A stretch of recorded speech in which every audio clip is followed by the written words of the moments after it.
Protests in Slovakia reached a boiling point on Friday, as thousands filled the streets to express outrage over Prime Minister Robert Fico's pro-Russia stance.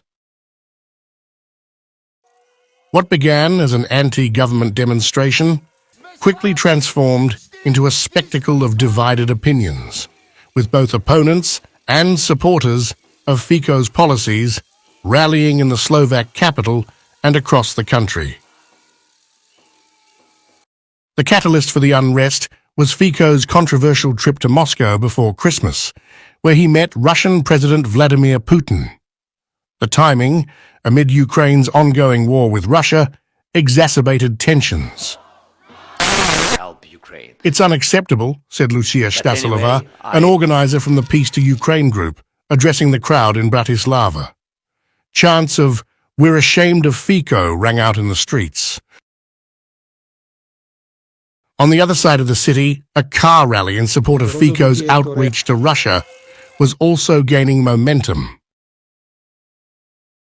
According to RIA Novosti, Marek Sun, a local activist, organized the rally to demonstrate that Russia is not Slovakia's enemy and that Fico's efforts to restore relations were vital for stabilizing energy supplies. Protesters lined up in front of the Slovak government building just before the Peace to Ukraine rally began. In a show of defiance, some vehicles bearing Slovak and Russian flags honked their horns, signaling their opposition to the anti-government demonstration. Fico defended his trip, explaining that it was necessary due to Ukraine's suspension of Russian gas transit. Slovakia, he noted, would lose approximately €500 million annually in transit fees because of Ukraine's actions. President Putin has guaranteed that they will honor their commitments, and whether you gentlemen of the opposition like it or not, because when you see Russia, you see the devil. You don't see anything else. Russia has always been a reliable partner when it comes to energy supplies. It has always been a reliable partner.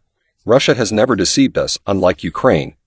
I remember the situation in 2009 when I was in Ukraine to ask Ukrainian Prime Minister Tymoshenko to give us some gas from the reservoirs they have in the western part of Ukraine, and she told me to go to hell. Fico's defense of his actions found support among many Slovaks who feel the EU's energy strategy has fallen short, especially with gas shortages affecting European economies. His critics, however, argue that his growing ties with Russia could have long-term consequences for Slovakia's position within the EU.